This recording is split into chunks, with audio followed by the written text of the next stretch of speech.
So now I'd like to introduce the first of our three keynote speakers today. Professor Richard Edwards is a professor at the University of Otago in Wellington, New Zealand. He's the co-director of the Pā Aotearoa Research Centre and the Whakahā Pā Harakeke research program, and a chief investigator of the Tobacco Endgame Centre of Research Excellence and an associate investigator of the Interdisciplinary Tobacco Endgame Research Network.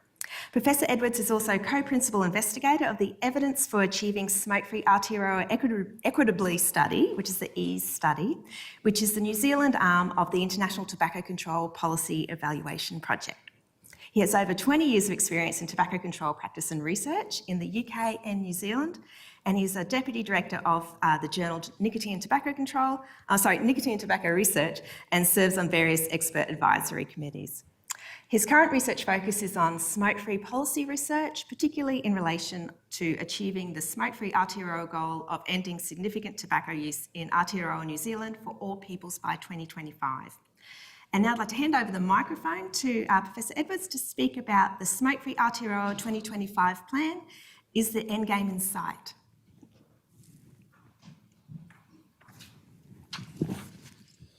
Thanks very much, Coral. I'd too would like to acknowledge the custodians of the land and pay respects to their elders and ancestors. And kia ora from me. Thank you for that introduction, Coral. And thanks to the Centre for Tobacco Endgame for inviting me. So I'm going to talk about sort of set the scene a bit about what's happening in Aotearoa, New Zealand, with the Smoke-Free Action Plan and smoke-free legislation. So I'm going to talk a bit about the context for this. I'm going to go through some of the key features of the plan and the rationale for those. I'm going to talk a little bit about what the reactions have been and the current status of the plan and the legislation.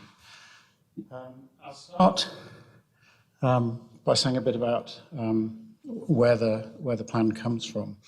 Where the goal comes from. So there's a whakatoki, a Māori whakatoki sort of proverb, ka mua ka muri, which means, it translates roughly to walking backwards into the future. And the idea, or my interpretation of it, if I've got this right, is that we need to be future focused, we need to be visionary about the future, but we need to do so with a clear understanding of where we've come from. And I think that's important in relation to the Smokefree Aotearoa goal, to understand where it's come from. And the genesis of it was in sort of particularly in the early 2000s, was a lot of Māori leaders identifying that the inequities and the health burden caused by tobacco in Aotearoa was unevenly distributed and affected Māori much more so than non-Māori. And indeed, tobacco use was a product of colonisation. It was not a plant that was available in New Zealand. It was not a behaviour that Māori engaged in. So this was introduced through colonisation. And so Māori leaders, such as some of those pictured here, like Dame Tariana Turia in the centre there, Shane Bradbrook, Hone Harewira,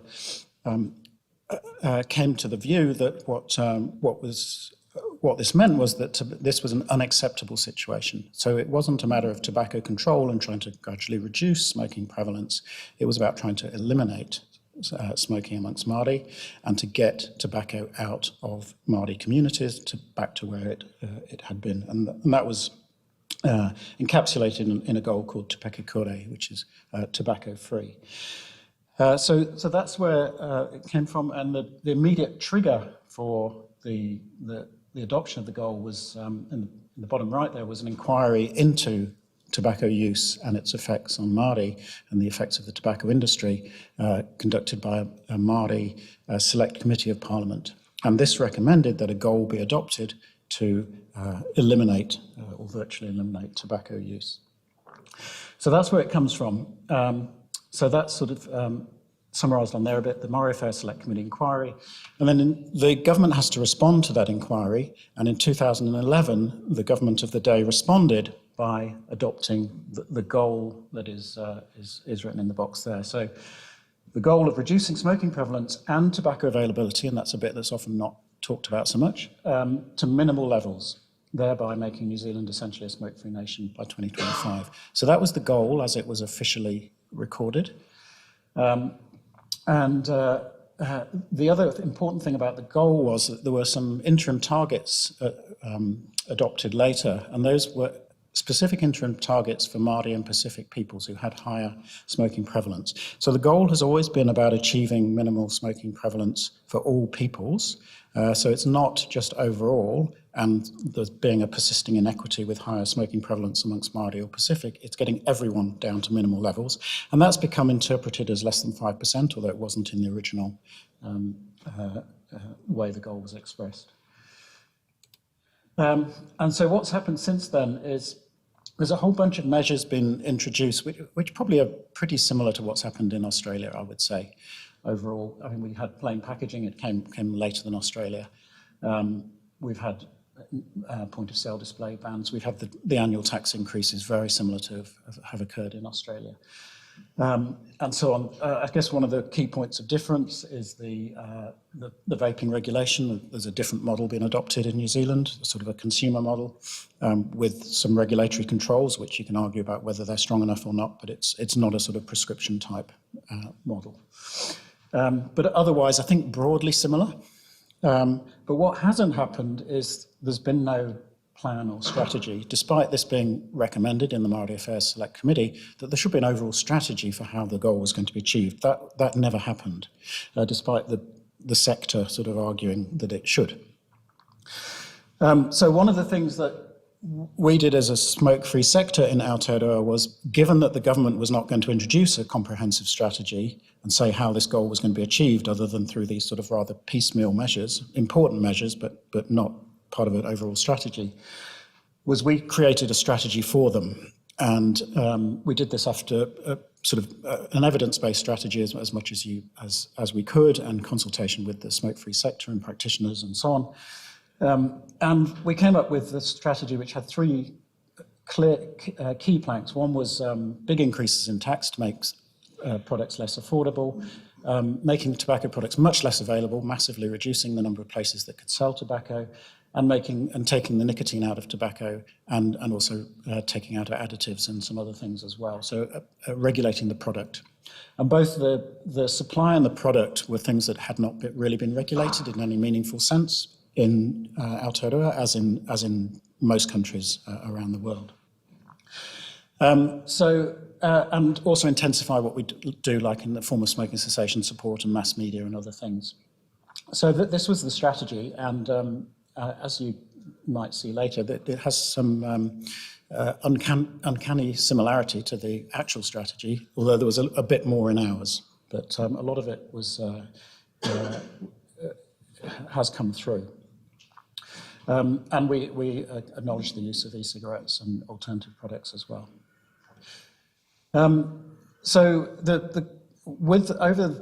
in the period before the adoption of the action plan, we had a sort of, this is looking at smoking prevalence over time by ethnicity, with Māori on the top, and the total here, and Pacific here. And I think this is a sort of similar situation to Australia in a lot of ways. It's a slow reduction, it's coming down, but it's not dramatic, and it's going to take years to reach 5% or minimal levels. So in terms of achieving the end game, achieving the goal, definitely not on track.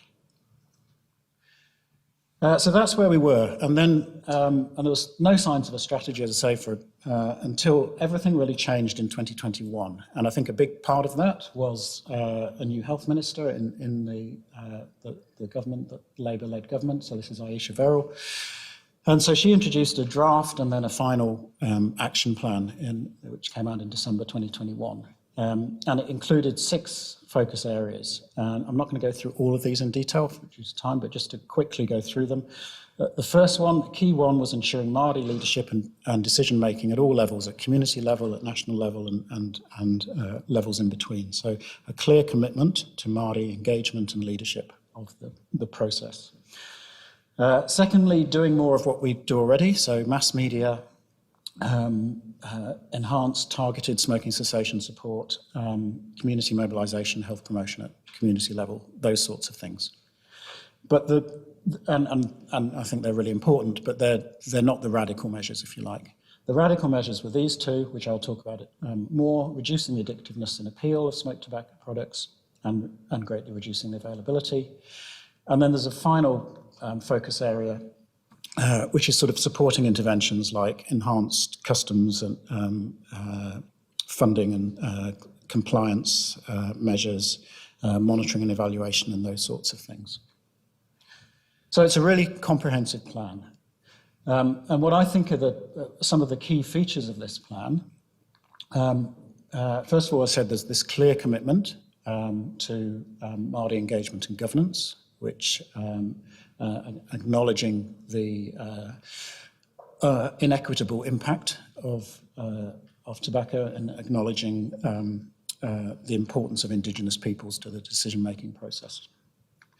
There's a clear focus on eliminating inequities throughout the plan and the measures, and so that's a very important feature.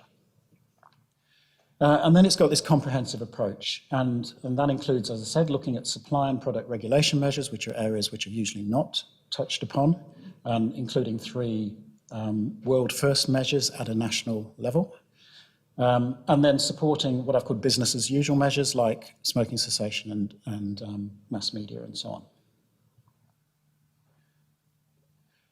And the plan explicitly acknowledges the importance of the supply and product regulation. So it talks about it's looking at smoke-free activities, not just about individuals, but about a community and a structural level.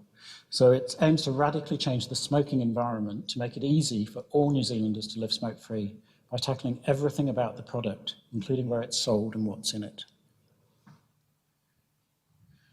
So the three measures of which I think you'll probably be familiar with: getting rid of the nicotine, greatly reducing retail supply, and the smoke-free generation. So I'm just going to go through those in a little bit more detail. First of all, the mandated denicotinization or very low nicotine cigarettes. So why I see this as the most profound of the measures, the most likely to have the biggest impact. But they're all important, I think. But this is possibly the most important one.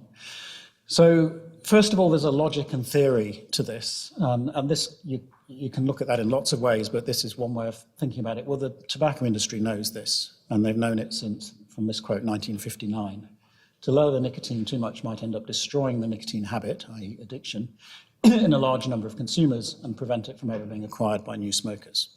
So the tobacco industry knows this is an existential threat to their product. And then there's been lots of randomized controlled trials, mainly, probably 30 or 40 of them now, done in different populations and settings and with slightly different setups.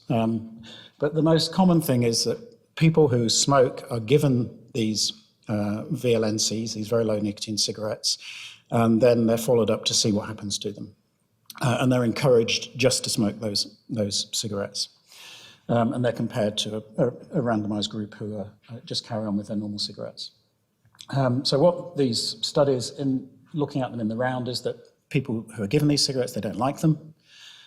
They smoke less, in contrast to what people say that they might smoke more, because they might try and get more nicotine. As long as you reduce the nicotine to very low levels, you can't compensate. You cannot get enough nicotine. Because they smoke less, they're less exposed to the toxins, and the biomarkers and things show that. Their measures of dependence are less. They're more likely to try to quit, and they're more likely to succeed, as a broad overview of those studies. I don't think there's really any studies about the impact on uptake, and that's because you can't really do them. You can't give 15-year-olds cigarettes whether they got nicotine in them or not. So this is a sort of logic or theoretical thing, but it seems to me to make a lot of sense. If people who are experimenting with smoking use cigarettes which are not addictive, they're probably not going to get addicted. It's fairly obvious. And then there are modelling studies which I'll show in a moment, which suggest a profound impact. And I think there's also possible great synergy with vaping here. Both in vaping may arguably, or the availability of vaping products, enable the introduction of this measure, because you've got alternatives which people can get nicotine from. So when people say this is prohibition, it's not prohibition of nicotine, because you can still get it in Aotearoa. But also there's possible synergies that people are more likely to, if they're exposed to these products and they really can't do without nicotine, well, they're less likely to go to, say, an illicit market or something like that if they've got alternative products that are easily available. So there's a possible synergy there. This is the sort of study that I'm talking about. So this is a study by Jonathan Foulds, which was published last year. So this is a study of people with a history of psychiatric conditions, with anxiety and depression, who are smokers, who had no plans to quit. They were given reduced nicotine cigarettes, that's RNC, and the comparison group were given their usual nicotine cigarettes. And so they're followed up to see what happens to them. This is cigarette consumption. The lighter grey is the intervention group, so they tend to smoke less, as you can see. Their dependence, as you would expect, therefore is less.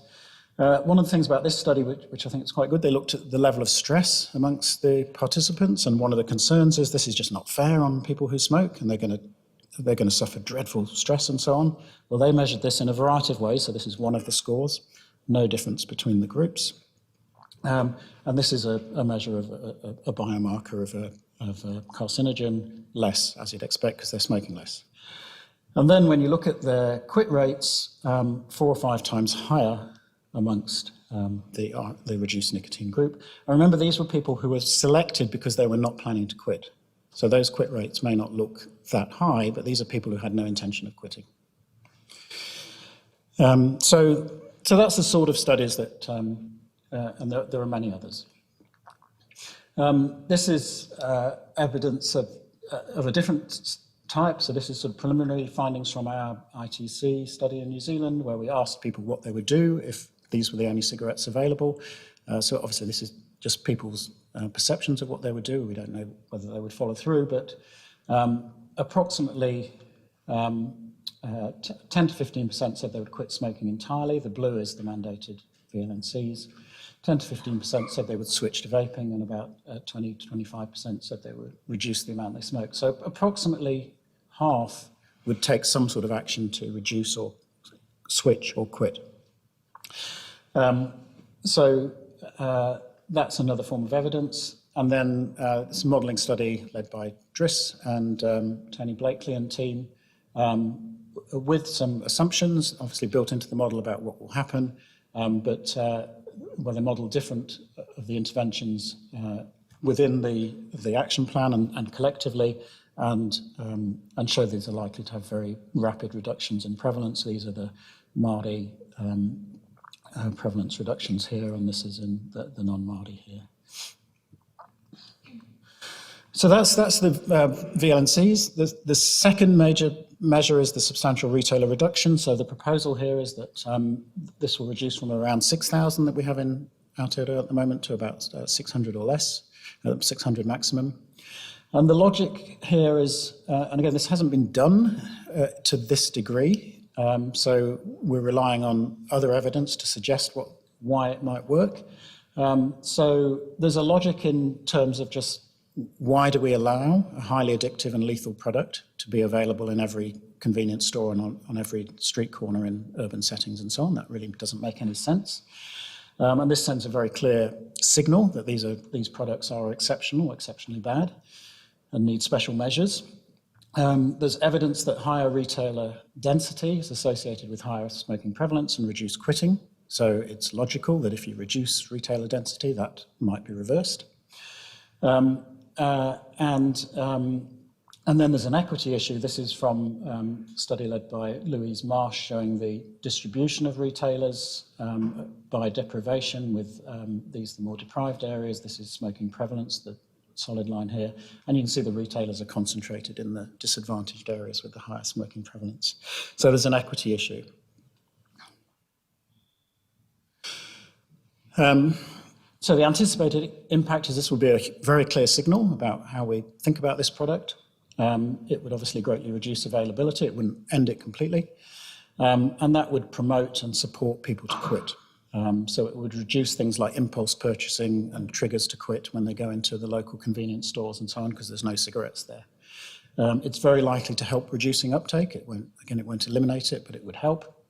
And it would promote equity because it would end that uneven distribution if it's implemented in an appropriate way. So, and this is the same data, but now we're looking at the orange bars. What would people do if the number of places sold was greatly restricted? And very, very similar to people, the figures are very, very similar to what you see for the VLNCs. So again, about half would think they would cut down or switch to vaping or quit smoking. The final proposal is the smoke-free generation, and this is the one that's often got the most media publicity. People sort of latch onto this one. I think it's probably the least important measure, and it comes in after the other two. So essentially it's a continuously increasing legal age at which products can be sold. The way this is put forward is the criminality is on the seller, not the purchaser, and we think that's really important. So the logic is that it acknowledges that most uptake occurs amongst young people, and they contrary to the sort of tobacco industry arguments, they don't express true informed choice when they're doing that because they quickly become addicted, and they often do take up smoking under peer pressure and when drinking and all those sorts of things. So it's protecting people, young people. It eliminates the rite of passage effect, which is the alternative is just to increase the age of purchase to say 21, as obviously has happened in the US. But that still maintains that rite of passage effect, that sort of once I'm 21, I can smoke. If with this, we can never legally be sold the cigarettes. And again, it's a signalling effect. It's making very clear about that these products are uniquely hazardous.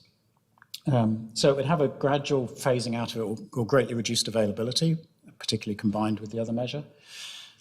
We think it would help reduce smoking uptake. And again, in fact, any measure to reduce smoking uptake is incredibly pro-equity, and this one would be too. And that's because smoking prevalence is much higher amongst young Māori and Pacific people. So if you reduce uptake, you automatically have a pro-equity intervention. And the second thing is that Māori and Pacific populations have a younger age structure. So again, any uptake measure is automatically pro-equity from a demographic perspective. So those are the three measures. What about vaping? Well, so we've got a consumer product model in New Zealand with vaping products being widely available, and the action plan proposes that continues with some tightening of regulation, and there's some regulations going through at the moment or being consulted on with some fairly sort of minor tweaks to the regulations. So I think there's a lot of people who don't think that's inadequate in terms of particularly preventing youth vaping, which has increased dramatically in the last 2 or 3 years. So I don't, a lot of people think we haven't got that balance right, but I don't think there's any proposal to move away from that consumer product model to a prescription model at the moment. So vaping products will be widely available. The hope is that to try and make them widely available for people who smoke and not for young people, but I don't think we've necessarily got that right. In terms of the response to this, I would say this is from the tobacco industry perspective, but obviously within Aotearoa, it's very bad news for the main tobacco companies, BAT, Imperial. JTI is not a big player actually, but they have submitted. But PMI is the other one. They've not said a word yet, still. So it's an existential threat to their market. BAT has 70% of the market. But I think it's much more than that, because it's a huge threat for if other countries start doing this. Globally, this has enormous potential implications. If this works and other countries start adopting it, the tobacco industry has to oppose that, I would say, from their sort of business model point of view. And sure enough, they do. So this is from analysis by Lindsay Robertson, looking at the tobacco industry submissions on the action plan, and they pretty much opposed everything. Particularly the 3 key measures. In terms of support for these measures, this is from the ITC. So this is people who have recently quit or who are smoking. So this is a highly select part of the population. But when we look at support for denicotinisation, then we get 70 to 80% support even amongst people who smoke. And that's been found in quite a few studies around the world, and even not always as high as 70 to 80%, but 60% plus.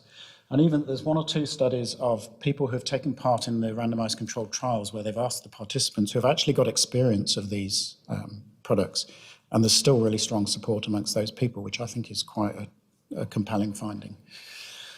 In terms of the smoke-free generation, again, very high support, but that's possibly not surprising in that you tend to get very high support for any measure to reduce youth uptake, I would say. The retail reduction, that's not so strongly supported. Remember, this is smokers though, so we've got the smokers in blue, 30%. Recent quitters is actually over 50% support the radical retail reduction. So that's where the support is. If we look in the general population, we can assume, I think, that this will be higher. So the current status is that the implementation is underway, at least for the measures that some of the business as usual measures. So there's been enhanced funding given for smoking cessation and mass media and customs. There's a youth vaping campaign underway. There are Māori community activators working to sort of a community mobilisation level. There are, at the national level, there's a Māori smoking task force and a Pacific Assurance group. These are Māori leaders who are being consulted and engaged about the implementation. I don't think this process is perfect, and I think Māori people in particular would take issue with some of the detail of how it's being rolled out, but certainly there are things underway. And a timeline is now there for implementation of the reduction in retail availability from July next year, mandated denicotinisation April the 1st, 2025. So this is in legislation, so this should happen, and that timeline should happen. Smoke-free generation from 1st of January 2027.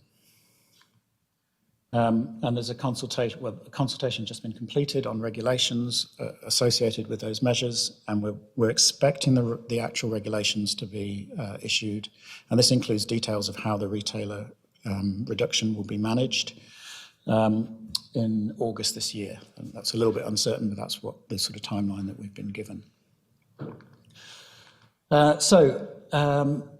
So I think the key features, as I said earlier, it's very comprehensive. It goes beyond business as usual, has a clear focus on inequity and on Māori governance and engagement, and it includes measures, world-leading measures, including addressing supply in the product. We expect this will be highly contested. I can't see how it would not be. It would not make sense for it not to be by the tobacco industry and its allies, and we're seeing that starting to play out.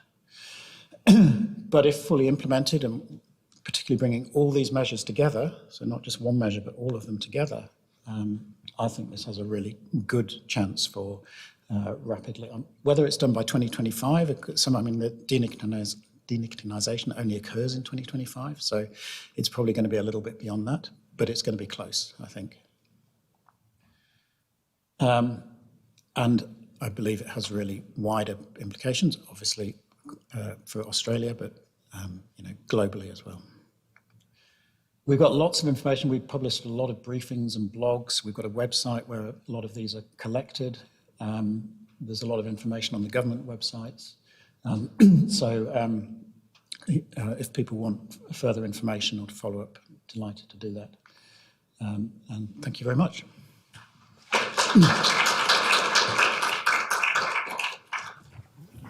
Thanks, Richard. That was fantastic. Have you got any idea why the three policies were introduced in the order in which they were? And if you've done any modelling or any other work to estimate what the impact will be of each of them as they come in? Because if, for example, the very low nicotine cigarette comes in, then apart from illegal sales, I would predict there'll be virtually no smoking by the time the smoke-free generation comes in, so it'll in effect be a redundant measure. Yeah, so, well, in the modelling that Driss and Tony have done, they have modelled the introduction of each measure separately, as well as sort of collectively all in one, I think, rather than in a particular sequence. So that has been done. In terms of the sequencing, I think most of us would have argued that actually it would have been better to do VLNCs first. And indeed, the main opposition party in New Zealand has been, that's been their main line of opposition, if you like. They're not really against the measures, but they think that denicotinisation should occur first. And I think, and we'd support that because if denicotinisation has this profound effect on prevalence, and so you've got much lower prevalence, it's easier to do the retailer reduction because there's less of a market. And as you say, the smoke-free generation becomes almost moot because you've sort of eliminated uptake already. The reason I think it hasn't been done like that, and this has been put to the Minister, is just a practical one, that it's the denicotinisation is going to take a while to bring in, and I think the Minister wanted to get on with things, and also I think she's been a little bit bloody-minded about this was the way we're going to do it, and there's a little bit of political sort of shenanigans and things. But I think you're right, it probably would have been preferable to do the sequencing the other way. With the smoke-free generation, I think it's sort of icing on the cake in some ways, but I think one good thing about the smoke-free generation is this very clear signalling and potential effect on norms and things about just saying, look, this product we just no longer have it. It's no longer part of our society. But it also embeds things in an ongoing way. There's no going back really, because these products just cannot be sold to young people. So I think it has its place, but it's certainly it's not doing the heavy lifting here. It's not the main measure. So that's where we are with sequencing. I think in our submission, actually, we argued for VLNCs to come in first as well. So we echo your point, but I think it really was down to logistics as to why it wasn't done that way. Now, I've got a question online. So you did note, Richard, in your talk that you felt that the measures that are in place for controlling vaping weren't necessarily the right mix. So what further mechanisms or measures would you put in place if you could? So I guess what we've written a blog which Janet led just recently, sort of in response to the regulations that are being proposed and what we've suggested how we might go further. So I think some of the regulations one is about the control of the number of stores and where they're situated. And the regulation that is proposed is that for new specialist vape stores, there might be some restrictions about where they could be placed in relation to schools and so on. But it's a bit woolly as to how exactly that would work. And it's only new stores, and we've had a huge proliferation of stores, so they would be left unaffected. And also, we've got this two-tier model in Aotearoa. So there's the specialist vape stores that can sell essentially anything, sort of any flavour and nicotine strength up to the limits. And then like generic stores, which are not specialist stores, can sell just a limited range of flavours, so only tobacco, menthol and mint. But the restrictions that have been brought in will not apply to those generic stores. So it's really quite a limited measure. They've suggested a limit on nicotine. The current is 50 milligrams for the nicotine salt, and they've suggested 35 milligrams, which doesn't seem to have any particular rationale, really. So we're not quite sure why. You can make an argument for reducing nicotine levels, but why have they chosen that level? We've argued that they're introducing restrictions on flavour names, so the sort of unicorn milk type, the names that are obviously designed to appeal to young people. We've suggested that could be stronger. They've suggested for disposables, saying that they have to have removable batteries, which maybe is akin to prohibiting disposables, but I sort of think they'll probably work out a way to get around it. So why not just get rid of disposables, as they're so appealing to young people? So those are some of the ways that we've suggested, while still retaining sort of widespread availability and a lot of product availability, but trying to make it more focused towards adult people who smoke rather than young people. Yeah. Were there any other questions in the audience for Professor Edwards? No? Excellent, great. Well, thank you very much. Oh, actually, I've got one question. What do you think is the biggest risk to the implementation of the Smoke-Free Action Plan in New Zealand? I think the biggest risk would come down to politics. I think it always comes down to politics with policy. So at the moment, we've got this. So we've got an election coming up in September. At the moment, the main opposition party seems to be okay with their, they're not gung-ho about this, but it's now in legislation. So would they expend their political capital on repealing the legislation? We hope that's unlikely. But if that situation changed, if this suddenly became a political football for some reason or another, and it became, sort of a badge of honour for the opposition to say we're opposed to this tooth and nail, and they win the election, well then the whole thing could be scuppered. So I think when you're talking about national policy measures, it's always the politics that's the biggest risk. But at the moment, it looks okay. That's great. Okay, thanks very much again for that talk.